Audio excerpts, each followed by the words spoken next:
आज का जो सच्ची घटना मैं सुनाने जा रहा हूं, यह सच्ची घटना है। महाराष्ट्र प्रदेश की राजधानी मुंबई का एक इलाका है बांद्रा, और बांद्रा का ही एक सद्गुरु शरण अपार्टमेंट के 11वें फ्लोर पर रात लगभग यह 16 जनवरी 2025 की रात 2:30 बजे के आसपास की बात रही होगी, जहां पर करीना कपूर और सैफ अली खान के जो दो बच्चे हैं, एक का नाम तैमूर, एक का जय, उसके ठीक सामने कमरा जो उनका बनाया हुआ है, उस कमरे के सामने खड़ी हुई जो इनकी नौकरानी है अरियामा फिलिप लीमा, दरअसल वो चीख रही थी, चिल्ला रही थी। ऐसा लग रहा था जैसे किसी ने उसके मुंह को दबाने की कोशिश कर रहा है।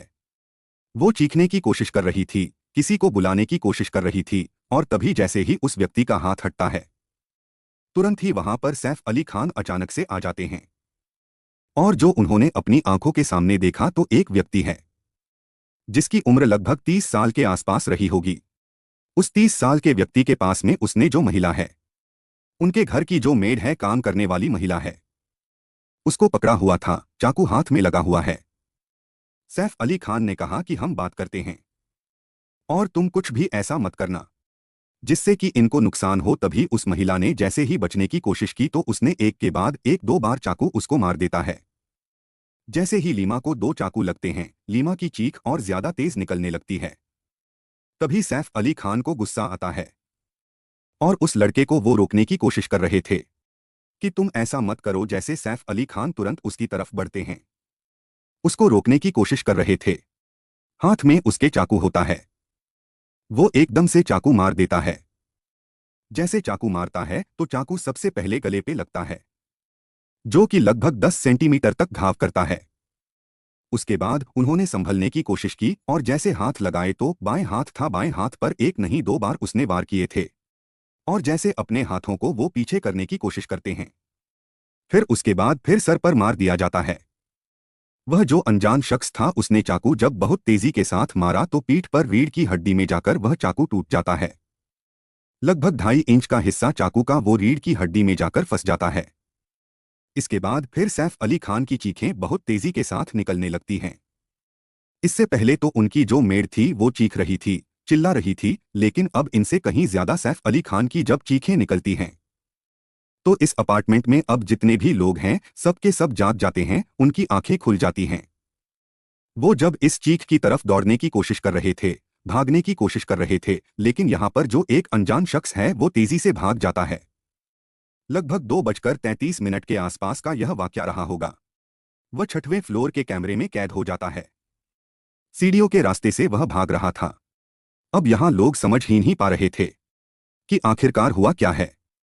अभी तक 2 ही ऐसे शख्स हैं, सैफ अली खान और उनकी जो घर की नौकरानी है, मेड, जिसका नाम अरियामा फिलिप लीमा है, जो यही 2 शख्स जानते थे कि क्या हुआ है।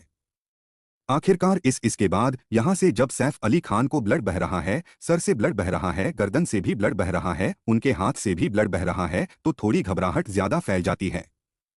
अभी यहां से इन्हें तुरंत ही तत्काल प्रभाव से लीलावती हॉस्पिटल की तरफ जब रुख करते हैं, तभी सैफ खान ने अपना मोबाइल निकाला और मोबाइल निकालने के बाद बांद्रा पुलिस स्टेशन में वो फोन करते हैं और कहते हैं कि मैं सैफ अली खान बात कर रहा हूं, मेरे घर पर हमला हुआ है और मुझे भी चोटें आई हैं। जैसे पुलिस ये खबर सुनती है, सुनने के बाद तत्काल प्रभाव से वह घर पर पहुंचती है।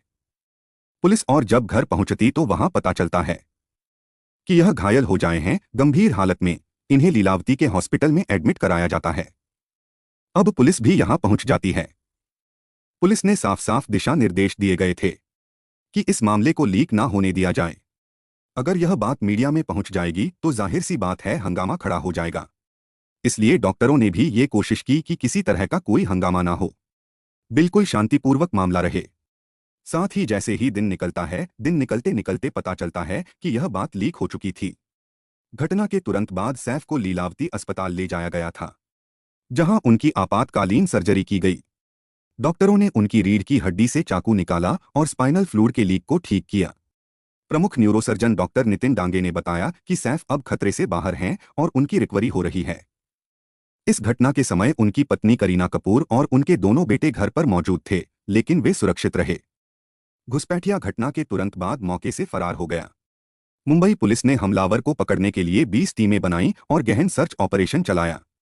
17 जनवरी 2025 को संदिग्ध को गिरफ्तार कर लिया गया। इस घटना ने सुरक्षा में हुई चूक पर सवाल खड़े कर दिए हैं, क्योंकि सैफ के घर पर कोई सीसीटीवी कैमरा नहीं था। पुलिस यह जांच कर रही है कि कहीं घरेलू स्टाफ की मिलीभगत तो नहीं थी, क्योंकि शुरुआती जांच में पता चला है कि घुसपैठिया पहले से ही घर के अंदर छिपा हो सकता है। सैफ अली खान भारतीय सिनेमा के प्रमुख अभिनेता हैं और उन्होंने लगभग 70 फिल्मों में काम किया है। 2010 में उन्हें भारत सरकार द्वारा पद्मश्री से सम्मानित किया गया था। सैफ अली खान पर हुए हमले के बाद मुंबई पुलिस ने हमलावर की तलाश में 20 टीमें गठित कीं। लगातार 32 घंटे की खोजबीन के बाद पुलिस ने एक संदिग्ध को हिरासत में लिया है। हालांकि अभी तक यह स्पष्ट नहीं है कि यह संदिग्ध वही व्यक्ति है जिसने सैफ अली खान पर हमला किया था। पुलिस इस मामले की गहन जांच कर रही है और जल्द ही आधिकारिक बयान जारी करने की उम्मीद है। इस बीच हमले के पीछे के मकसद और सुरक्षा में हुई चूक की भी जांच की जा रही है। सैफ अली खान की सुरक्षा को लेकर कई सवाल उठ रहे हैं और पुलिस यह सुनिश्चित करने के लिए कदम उठा रही है कि भविष्य में ऐसी घटनाएं न हों।